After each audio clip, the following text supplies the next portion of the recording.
4년마다 한 번씩 우리나라는 국회의원을 뽑습니다. 우리나라는 하나의 선거구제에 한 명의 당선자를 뽑는 소선거구제를 채택하고 있는데요.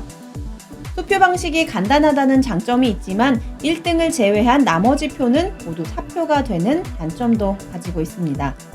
이러한 제도적 불합리성을 극복하기 위해 도입된 것이 바로 비례대표제입니다. 예전에는 비례대표 명칭을 사용하기 전에 전국구라고 부르기도 했습니다. 그래서 전국구 의원이란 말도 있었죠.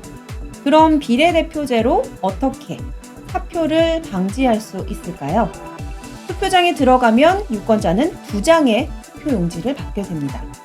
한 장에는 자신이 살고 있는 지역구 후보에게, 또 다른 한 장에는 자신이 선호하는 정당에 투표를 하게 되는 거죠.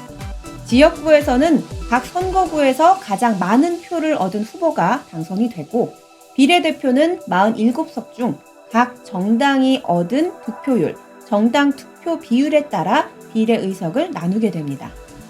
예를 들어 A당이 지역구 100석과 정당 투표율 30%를 얻었다고 가정해보죠. 47석의 30%인 14석을 A당의 몫으로 가져가게 됩니다. 따라서 A당은 지역구 100석 그리고 비례대표 14석을 합해 모두 114석을 갖게 되는 거죠. A당이 확보한 비례대표 14석은 미리 정한 비례대표자 순번에 따라 당선자가 결정됩니다. 이렇게 비례대표제를 통해 사표가 될 수 있는 유권자의 표심, 민심을 어느 정도 반영할 수 있는데요. 하지만 여기에도 군소정당의 난립을 막기 위한 조항이 마련되어 있습니다.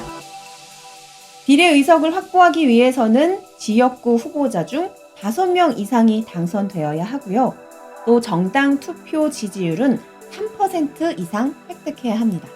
2004년 17대 총선에서 자유민주연합이 지역구 4석 그리고 정당 득표율 2.8%를 얻었는데요.